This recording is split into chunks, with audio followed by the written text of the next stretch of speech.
Olá pessoal, aqui é a professora Fernanda Carini novamente e agora a gente vai continuar comentando sobre fermentação descontínua alimentada e vamos discorrer sobre algumas de suas principais aplicações. Vamos lá?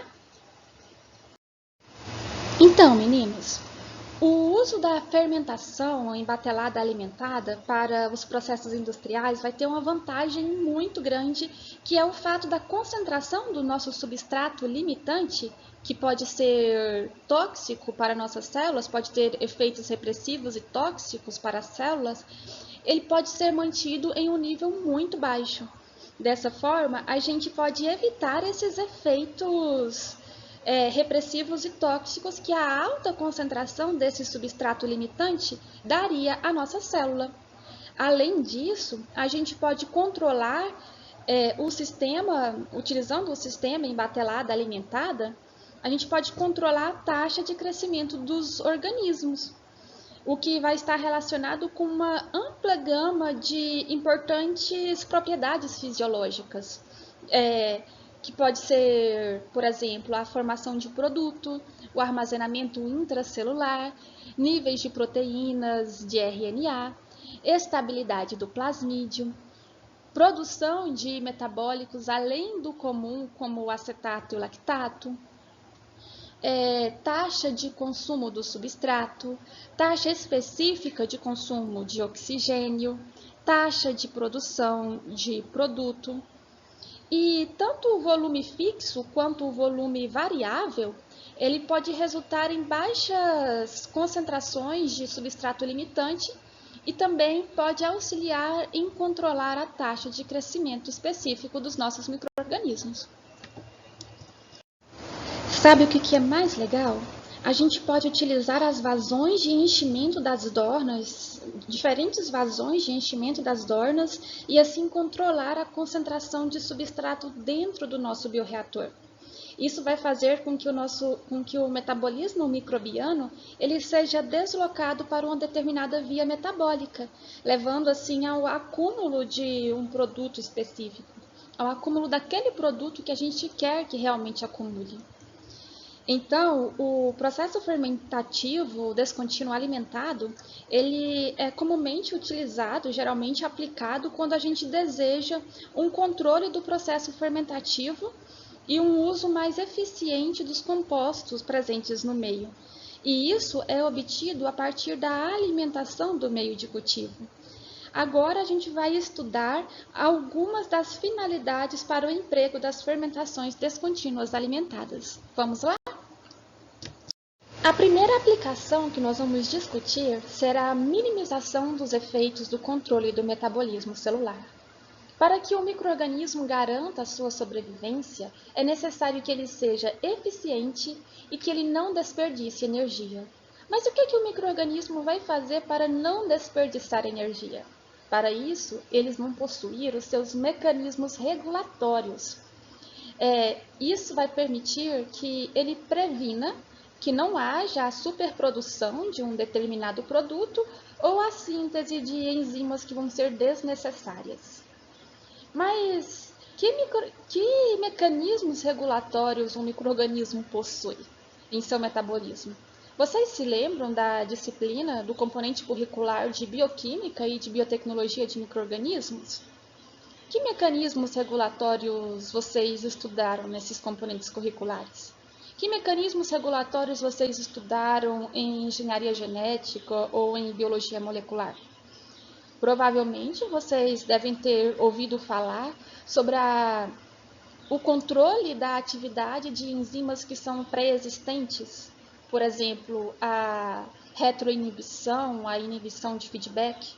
Ou talvez vocês tenham ouvido falar sobre o controle da síntese de novas enzimas.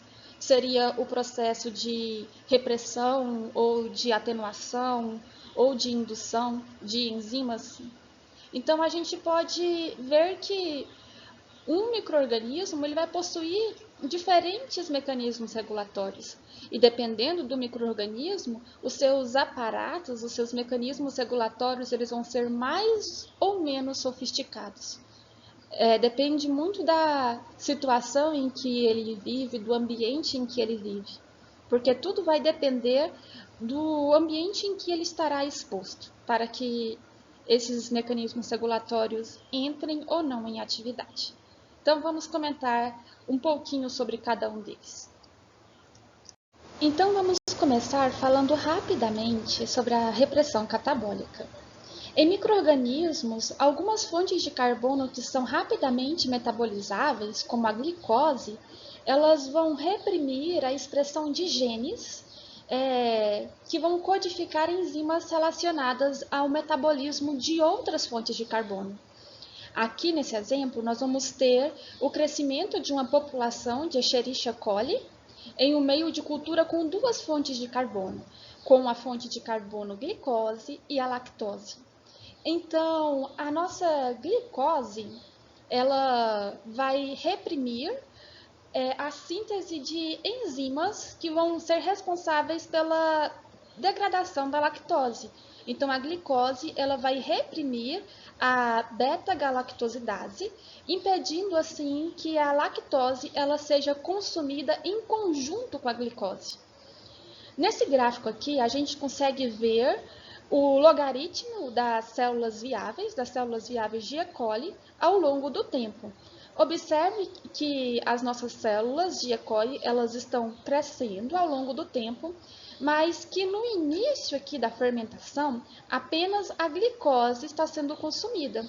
Depois que a glicose é esgotada, aí a beta-galactosidase ela vai sofrer a desrepressão e a lactose ela começa a ser consumida. Então, no início da fermentação, a glicose ela vai ser rapidamente metabolizada e os produtos de degradação da glicose, ou até mesmo a própria glicose, ela vai impedir a síntese de RNA mensageiro para as enzimas metabolizadoras de outros açúcares. Nesse caso, os outros açúcares seriam a lactose e os similares.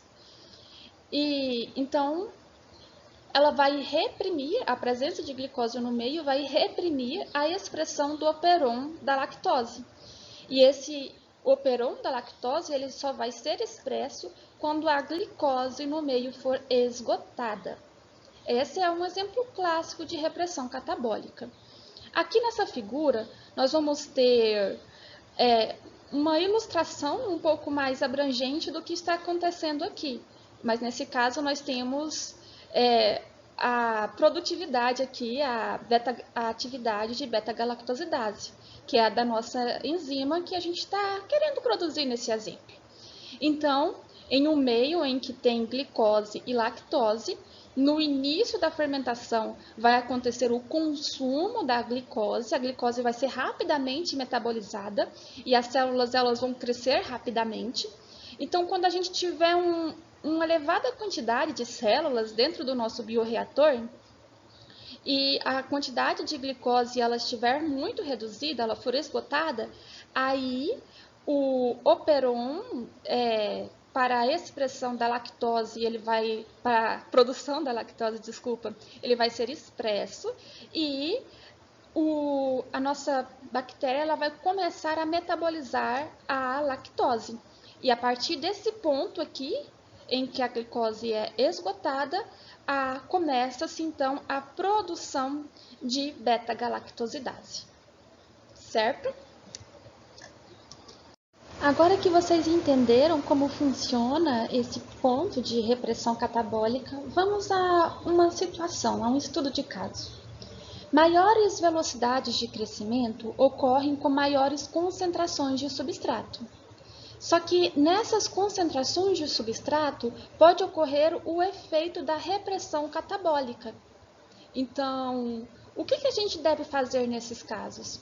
Em que a gente quer produzir um determinado produto, mas esse produto ele está associado ao número de células, ao crescimento celular, só que para atingir um determinado número de células é necessário uma concentração de substrato que pode causar repressão catabólica na enzima que é importante para a produção deste nosso produto.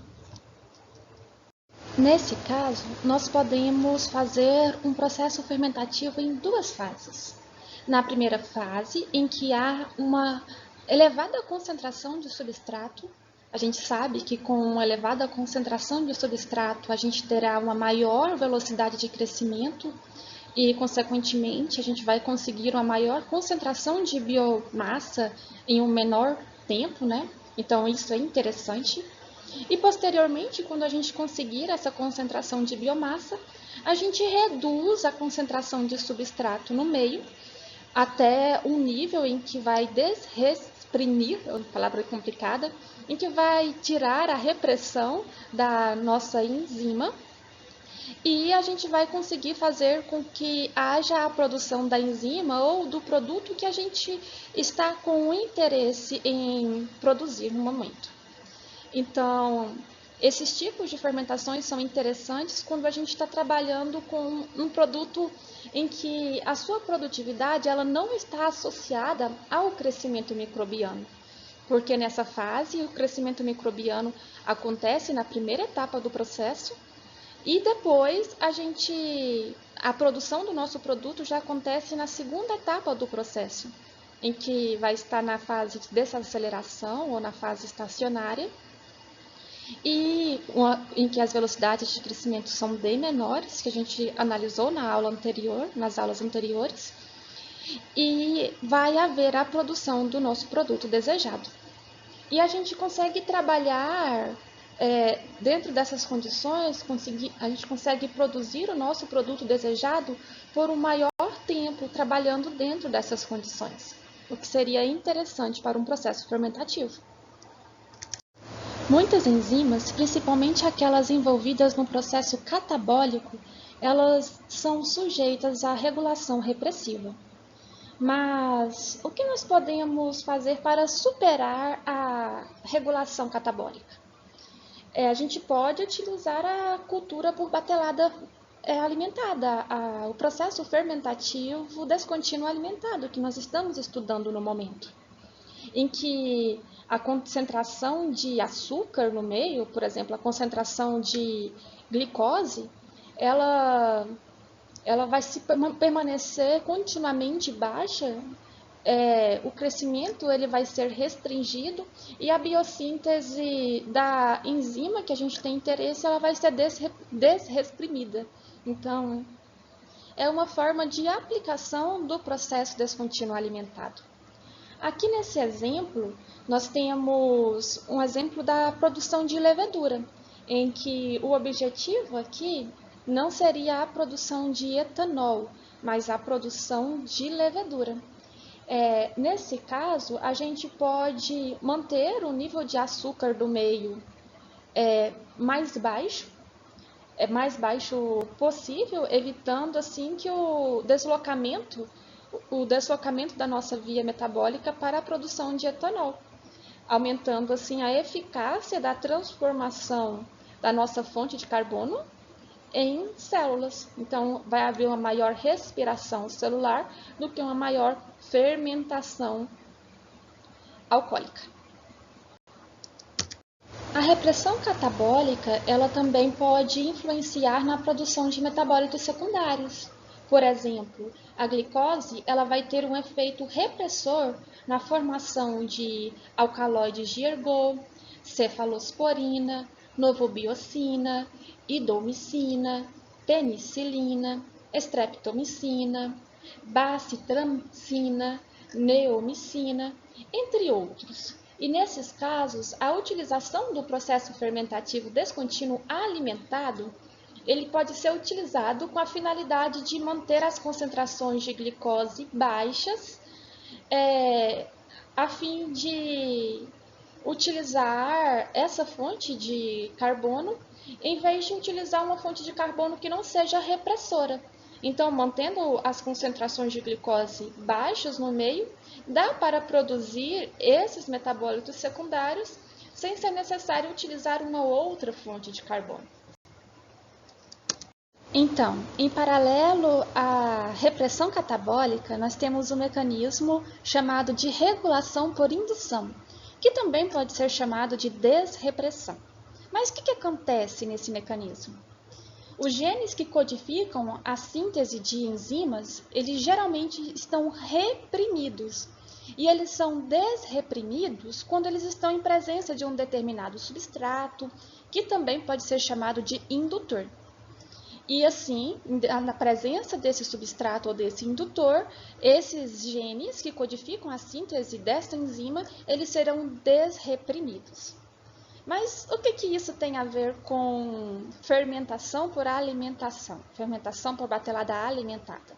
Pois bem, existem alguns casos em que a gente pode utilizar esse mecanismo de indução para aumentar a produtividade em um processo fermentativo.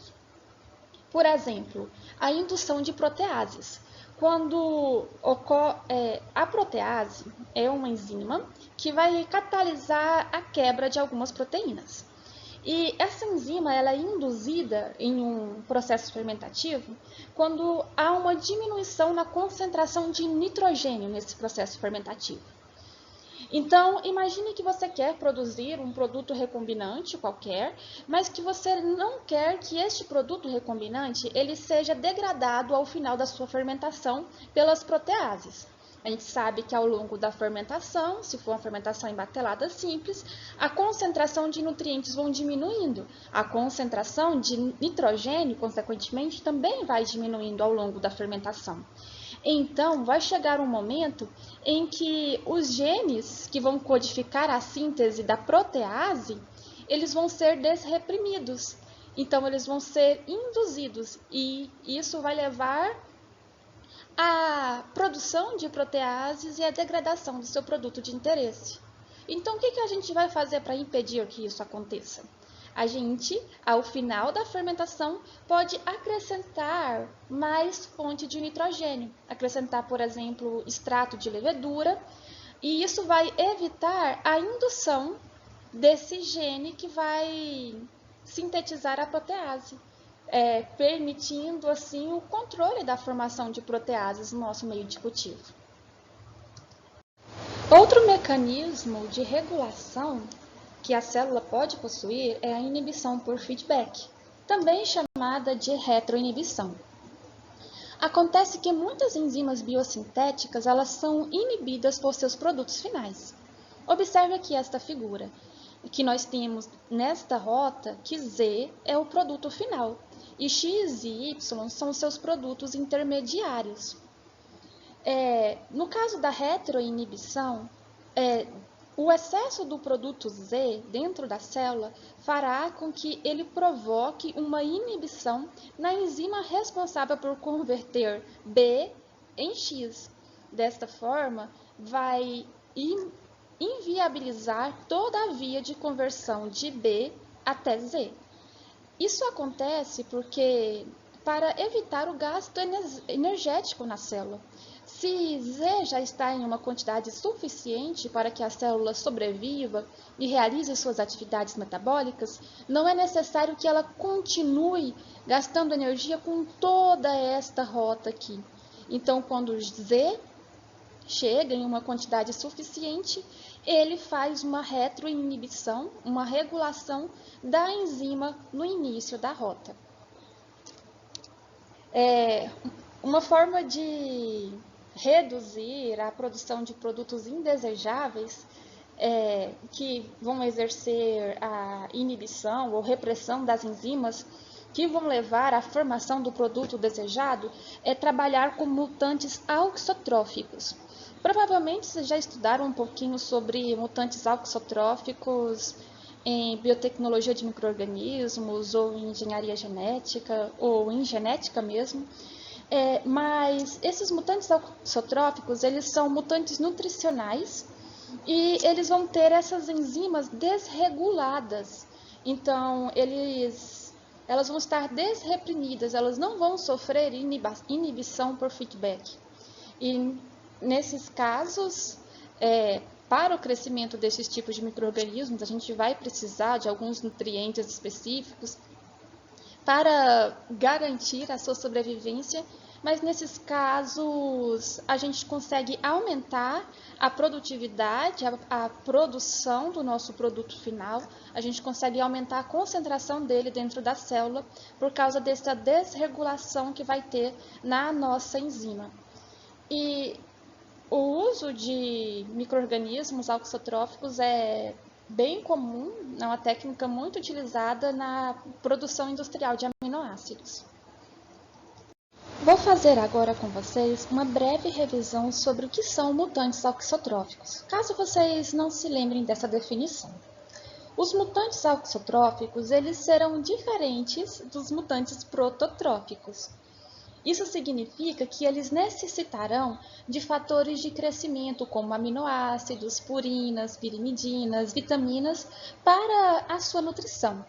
Observe aqui nesta figura que a cepa de aspergilos selvagens, essas aqui, elas conseguiram crescer nesse meio mineral, enquanto que nosso mutante auxotrófico aqui, eles não conseguiram crescer neste meio mineral. Então, isso porque eles vão precisar de algum nutriente, alguns desses fatores nutricionais, para que eles consigam viabilizar o seu crescimento. Mas como que a gente obtém esses mutantes auxotróficos? Certo, então neste exemplo nós vamos verificar como é a produção de mutantes auxotróficos para a arginina, que é um aminoácido essencial. Primeiramente, para a produção de mutantes, neste caso, a gente deve expor a população, que pode ser esporos, podem ser bactérias, então a gente vai expor essa população aos nossos agentes mutagênicos. Os agentes mutagênicos, eles podem ser físicos ou podem ser químicos. Aqui no exemplo, nós temos um agente mutagênico físico, que são os raios-x, mas a gente poderia expor a luz ultravioleta e diversos outros agentes. E também a gente poderia expô-los a agentes químicos, como NTG e colchonina e vários outros agentes para fazer com que a frequência de mutação aumente. Depois, a gente vai cultivar essa população que foi exposta a esses agentes mutagênicos em um meio mineral. Esse meio mineral ele vai ser fortificado com arginina. Então, vai ter todas as fontes de carbono e nitrogênio para permitir o crescimento do nosso micro-organismo. Como é de se esperar, todos os micro-organismos vão conseguir crescer, vão conseguir se desenvolver nesse meio com arginina. E depois a gente vai cultivar esse micro-organismo em um meio mínimo sem arginina. Como a gente está querendo fazer mutantes auxotróficos para a arginina, os micro-organismos que forem mutantes, eles não vão conseguir crescer em um meio mínimo sem arginina. Além disso, esse meio mínimo ele vai ser suplementado com penicilina, que é um antibiótico. Esse antibiótico ele vai matar as bactérias que estiverem em fase de crescimento. Então, em um meio mínimo sem arginina, as únicas bactérias que vão estar em fase de crescimento vão ser as bactérias prototróficas, as que não precisam de arginina para o seu crescimento, as que conseguem sintetizar sua própria arginina. Então, as bactérias prototróficas elas vão morrer devido à adição de penicilina. Enquanto que as bactérias auxotróficas, elas vão estar em seu estado de latência, então elas não vão morrer. Mas por que isso acontece? Porque a penicilina ela vai interferir na síntese da parede celular. Se os micro-organismos prototróficos eles estão em desenvolvimento, eles vão precisar compor a sua parede celular. Então, durante o seu crescimento, eles serão lisados. Enquanto que os micro-organismos auxotróficos, como eles estão em fase de latência, eles não vão sofrer essa lise celular. Então, aqui, desse cultivo, os únicos que vão sobreviver serão os micro-organismos prototróficos. Aí a gente faz a recuperação são os micro-organismos auxotróficos. Então, a gente faz a recuperação dessas cepas auxotróficas em um repique em meio mineral só que esse meio mineral ele vai estar suplementado com a nossa arginina.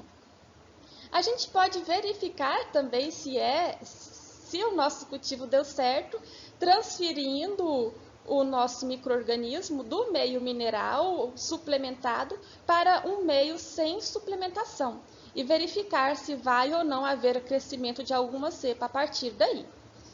Então, é basicamente isso que os cientistas, os pesquisadores fazem para conseguir produzir um auxotrófico para a arginina. Esses mutantes auxotróficos possivelmente serão defeituosos em alguma enzima que vai catalisar a síntese desse aminoácido, que vai catalisar a síntese da arginina. Dessa forma, como a gente comentou, como a arginina é um aminoácido essencial, ele só vai conseguir crescer, só vai conseguir se desenvolver quando o nosso meio de cultivo ele for suplementado por esse aminoácido. Aqui nós temos uma rota metabólica para a produção de ornitina, de arginina e de prolina. Como vocês podem observar, a arginina aqui é o produto final. E esse produto final, a arginina, ele vai provocar uma inibição retroativa, uma inibição por feedback nas enzimas ARG6, que é a N-acetilglutamato quinase, e na enzima ARG2, que é a N-acetilglutamato sintase. Então, conforme a célula vai produzindo a arginina, ela vai reprimir essas enzimas e vai cortar a síntese de ornitina e a síntese de prolina, consequentemente. Então, para aumentar a produção de ornitina, os pesquisadores eles fazem cepas auxotróficas para a arginina, porque as cepas auxotróficas para a arginina, elas terão a ARG6 e a ARG2 desreguladas, permitindo então acumular uma grande quantidade de ornitina, porque a arginina ela não vai desencadear uma regulação negativa nessas duas enzimas aqui. Um dos grandes problemas de se utilizar cepas auxotróficas é que essa cepa ela não vai poder sintetizar aquele aminoácido específico, porque aquele aminoácido ele pode ser um fator nutricional. É aí que vai entrar a batelada alimentada, porque a batelada alimentada vai poder garantir uma forma de conduzir o nosso processo adicionando aquele aminoácido, aquele fator nutricional que se precisa, na quantidade mais adequada, na concentração ideal para garantir uma ótima produtividade daquele produto que a gente quer produzir. Além disso, recomenda-se que a gente utilize meios definidos, meios sintéticos para a produção, quando a gente estiver utilizando cepas auxotróficas, porque assim, apesar dos meios sintéticos serem muito mais caros do que os meios complexos, os meios sintéticos eles são bem definidos. A gente sabe exatamente a concentração dos nutrientes que tem ali. E a gente não sabe em quais outros pontos da nossa cepa, da nossa bactéria, que sofreu desregulação. Então, a gente não sabe onde ele pode ter uma inibição dependendo do substrato. Então, com meios definidos, a gente consegue observar melhor o comportamento da nossa cepa.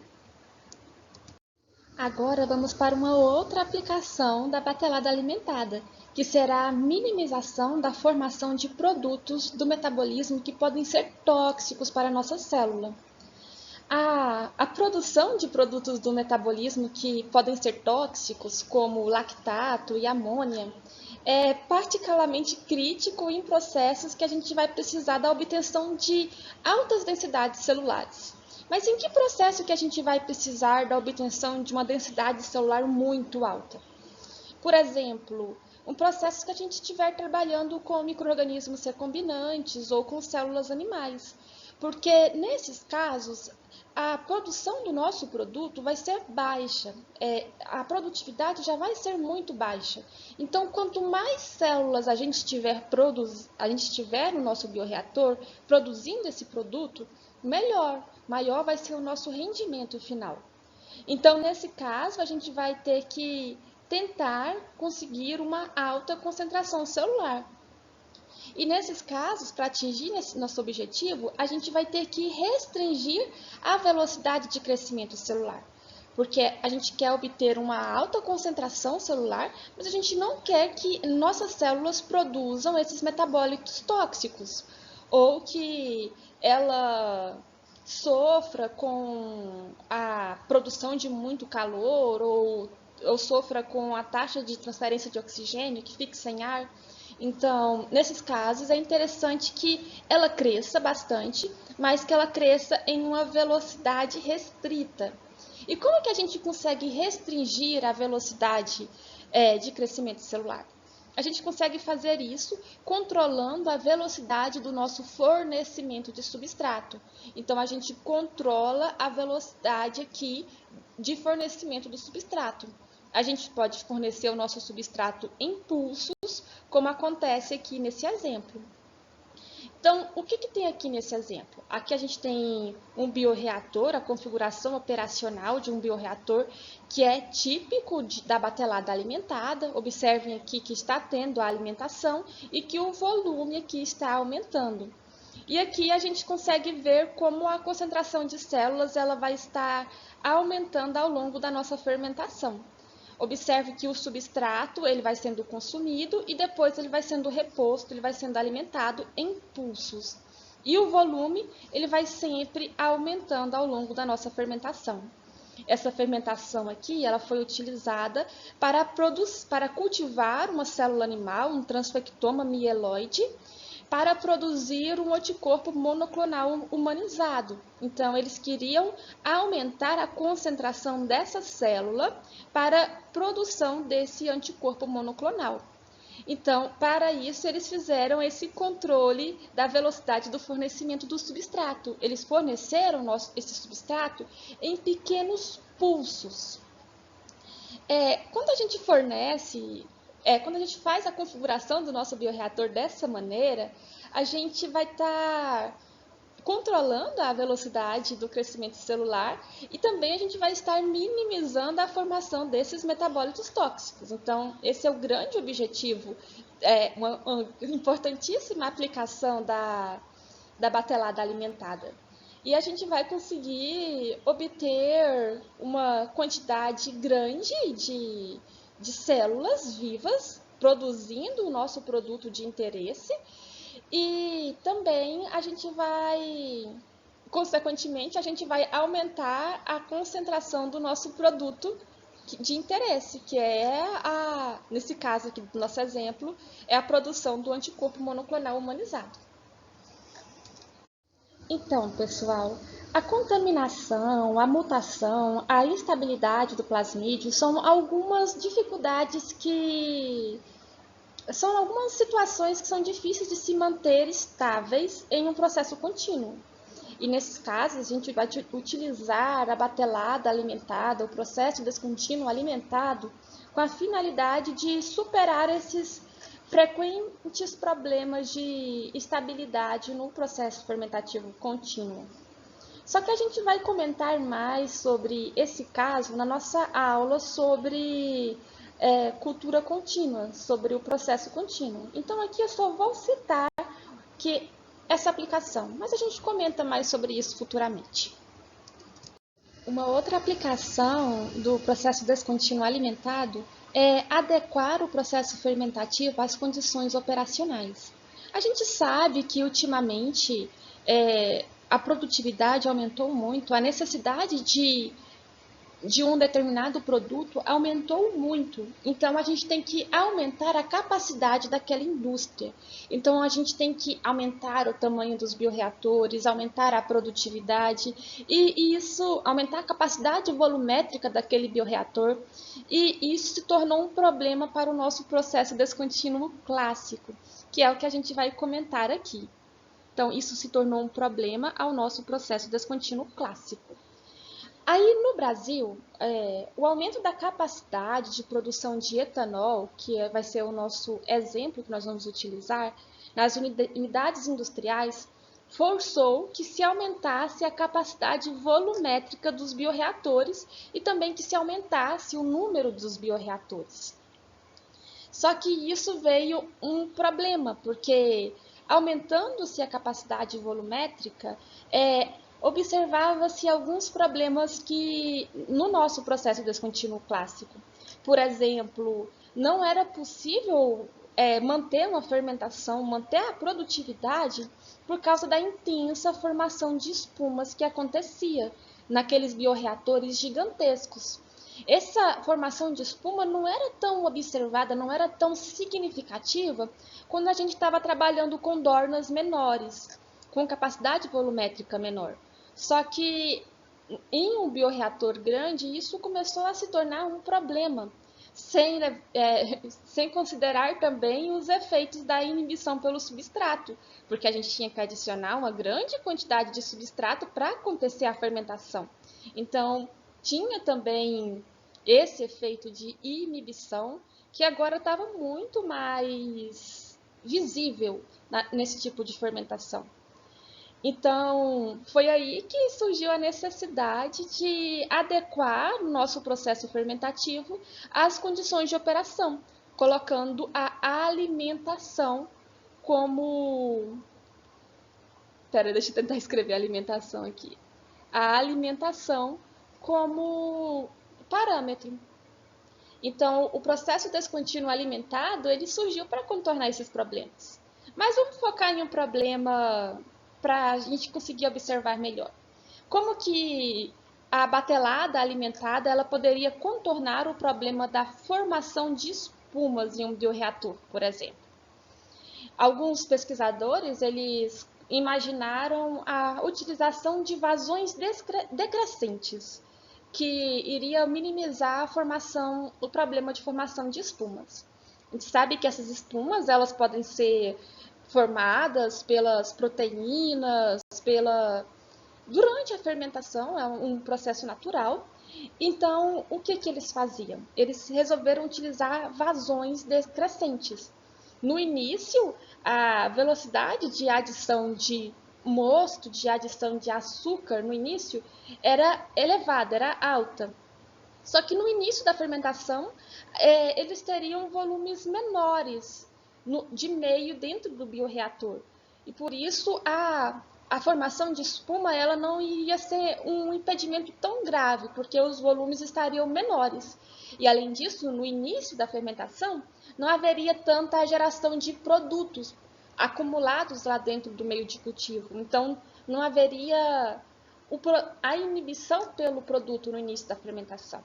Só que ao longo da fermentação, a gente iria diminuindo a vazão, diminuindo a adição desses nutrientes dentro do meio. Então, ao final da fermentação, com a vazão mínima e com um enchimento no nível mais elevado, o problema com a formação de espuma já seria evitado desta maneira.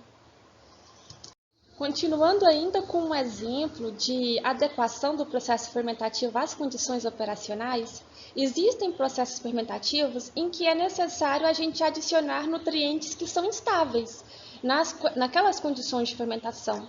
Só que, apesar desse nutriente ser instável, é necessária a utilização dele para a produção daquele nosso produto que a gente está querendo produzir. Então, a gente pode ir adicionando esse nutriente aos pouquinhos e ajustando a velocidade de adição desse nutriente à velocidade de consumo do micro-organismo. Então, conforme esse nutriente vai sendo adicionado, ele vai sendo consumido. Então, a gente consegue contornar esse problema da instabilidade. E existe também o caso dos processos fermentativos que são muito, muito longos, que podem demorar de 1 a 2 semanas, como é a produção de antibióticos, a produção de leveduras.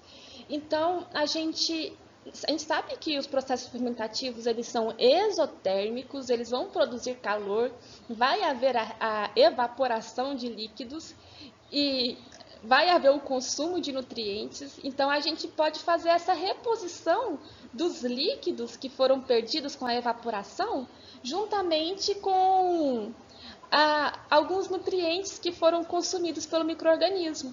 Então, a fermentação alimentada, a embatelada alimentada, ela permite isso.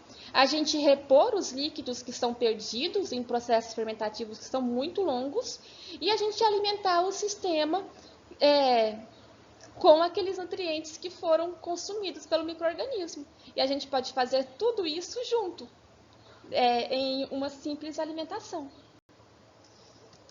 Então é isso, pessoal. Na próxima aula a gente comenta um pouquinho sobre a classificação dos bioreatores, a classificação dos bioreatores utilizados em um processo descontínuo alimentado.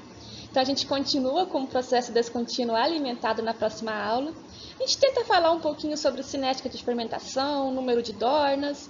E caso tenha ficado alguma dúvida da aula de hoje, entre em contato comigo e espero vocês na próxima aula. Tchau, tchau!